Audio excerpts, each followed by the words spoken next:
Samsung Electronics Indonesia atau SEIN memperkenalkan Samsung Galaxy S23 Ultra pada Februari 2023. Ponsel 5G ini hadir bersamaan dua smartphone keluarga Galaxy S23 series lain yakni S23 Plus dan S23 reguler. Posisi Samsung S23 Ultra ada di singgasana teratas.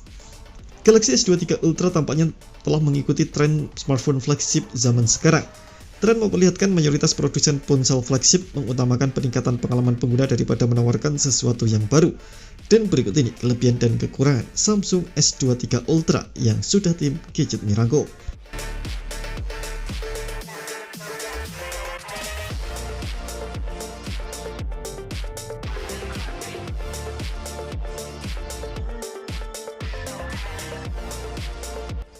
Desain Galaxy S23 Ultra dengan pendahulunya mirip, akan tetapi terdapat 4 perubahan di posisi bodi si ponsel.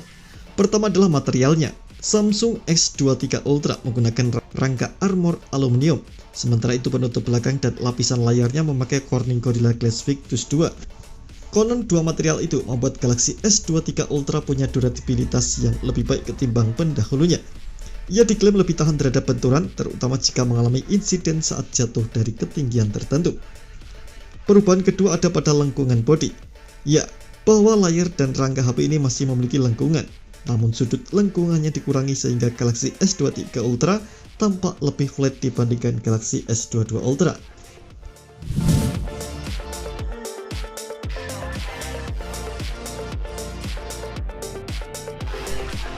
Galaxy S23 Ultra menggunakan layar yang sama dengan Galaxy S22 Ultra. Layar 6,8 inci sang ponsel menggunakan panel Dynamic AMOLED 2x, resolusi 2K, memiliki kepadatan pixel 500 ppi dan mendukung refresh rate adaptif 120Hz.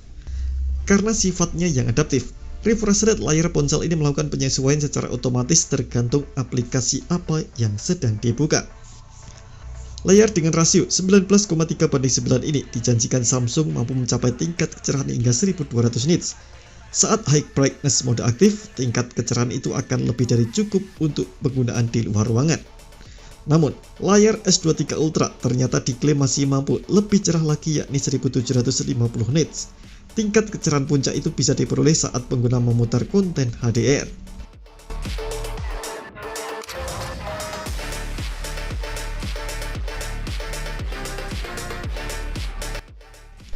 Layar yang bagus akan sedikit mubazir jika tak diimbangi dengan speaker berkualitas, sebab dua hal itu sangat penting untuk menunjang keperluan multimedia dan gaming. GSM Arena pun menguji seberapa bagus kualitas speaker Galaxy S23 Ultra. Hasilnya pun sesuai dengan prediksi banyak orang. Ya, bagus. Untuk diketahui, Galaxy S23 Ultra memiliki speaker stereo ganda. Speaker primer terletak di sisi bawah sedangkan speaker sekundernya menyatu dengan earpiece di sisi atas.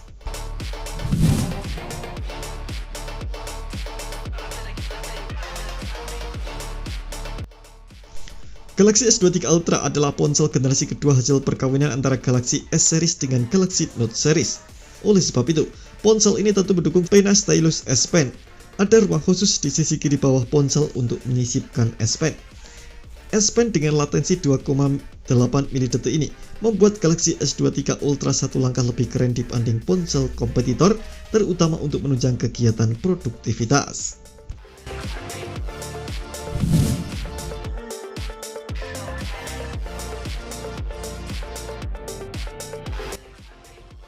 Seluruh regional pemasaran Galaxy S23 Ultra menerima unit dengan jenis SoC yang sama.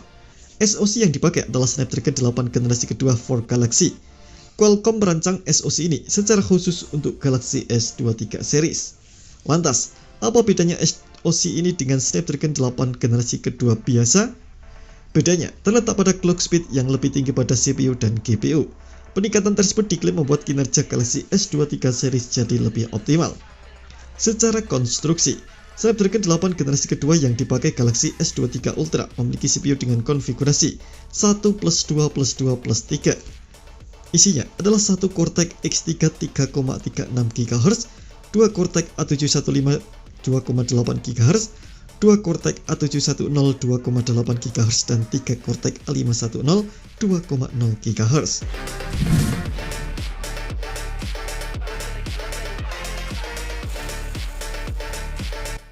Terdapat dua perubahan pada sistem kamera Galaxy S23 Ultra. Pertama adalah sensor kamera utama beresolusi 200 megapiksel dari yang semula 100 megapiksel pada Galaxy S22 Ultra.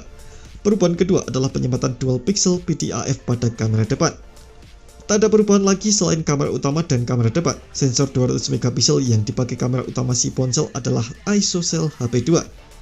Untuk menemani sang kamera utama, Samsung menyematkan 3 kamera pendamping. Rinciannya adalah kamera ultrawide 12 megapiksel dan kamera tele 10 megapiksel dan kamera periskop 10 megapiksel. Semuanya dilengkapi autofocus, sementara di depan ada kamera selfie 12 megapiksel dengan bukaan f2.2.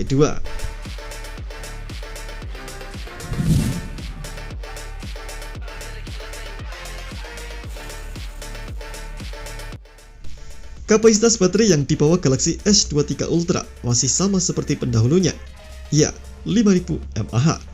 Namun, baterai dengan kapasitas sama tak otomatis punya daya tahan yang serupa, sebab kemampuan manajemen daya masing-masing smartphone berbeda. Yang terjadi pada Galaxy S23 Ultra pun begitu, daya tahan baterai HP ini sangat bagus, ia jauh melampaui S22 Ultra. Dalam pengujian GSM Arena, Galaxy S23 Ultra mencatatkan skor ketahanan baterai di 123 jam. Galaxy S23 Ultra tiba dengan sistem operasi Android 13 yang dilapisi antarmuka One UI 5.1. Antarmuka bikinan Samsung ini tak jauh berbeda dari versi sebelumnya. Namun, ada begitu banyak pembenahan yang ditawarkan Samsung pada One UI 5.1. Samsung pun berkomitmen untuk memberikan pembaruan sistem operasi selama 5 tahun buat Galaxy S23 Ultra.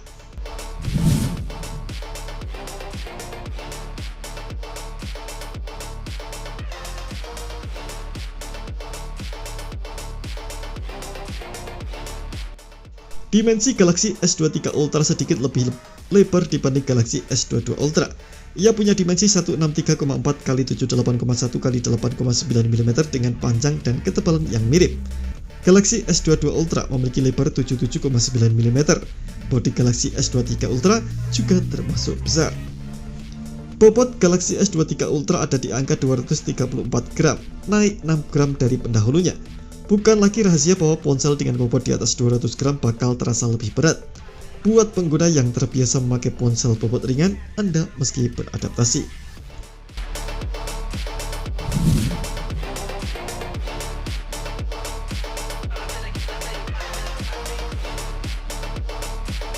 Pengisian Galaxy S23 Ultra sebenarnya sudah cukup kencang karena memerlukan waktu 1 jam kurang.